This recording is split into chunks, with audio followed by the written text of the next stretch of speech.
Lalain, kumusta ang sitwasyon ngayon dyan sa KOJC compound?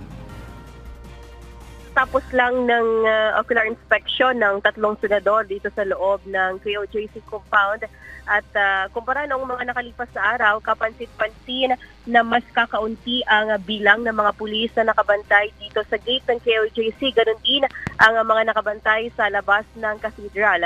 Alas 10 kanina dumating si Senador Ronald De La Rosa sa compound. Sunod naman si Senator Robin Padilla. Bago mag-ikot sa De La Rosa, ay nag-usap muna sila saglit ng mga abogado ng KOJC. Kung dati ay bawal pumasok sa loob ng cathedral, kanina ay malaya sila nakapasok at walang nakaharang ng mga pulis.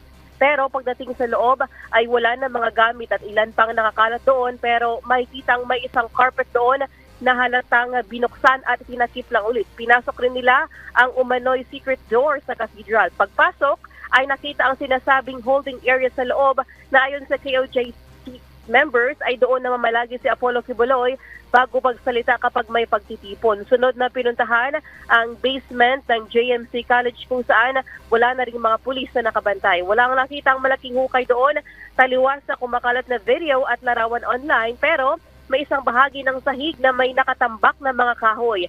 Nang alisin ng mga ito ay tumambad ang sahig na tila hindi pa lubusang natutuyo na semento. Kaya pinatawag ang mga tauhan ng city building para suriin ang sahig gamit ang kanilang equipment para malaman kung basa pa ito ang semento o hindi.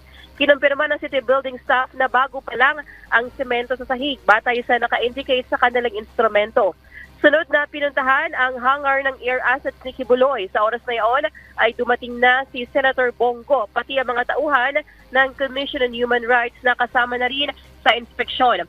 Sa mga oras na ito ay nag-aabang pa tayo aga sa Senate hearing. Mamayang 1:00 ng hapon inaasahang isasagawa ang Joint Public Hearing Senate Panels kung saan inaasahang tatalakay ng isinasagawang operasyon ng pulisya sa KOJC compound para mahanap at mahuli si Quiboloy.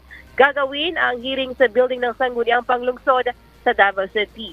At mamaya nga ay kanina hindi na nga nagpa-unlock ng panayam sa media itong tatlong senador at sabi nga nila doon na lang mismo sa Senate here inaasahan ang kanilang mga pahayag.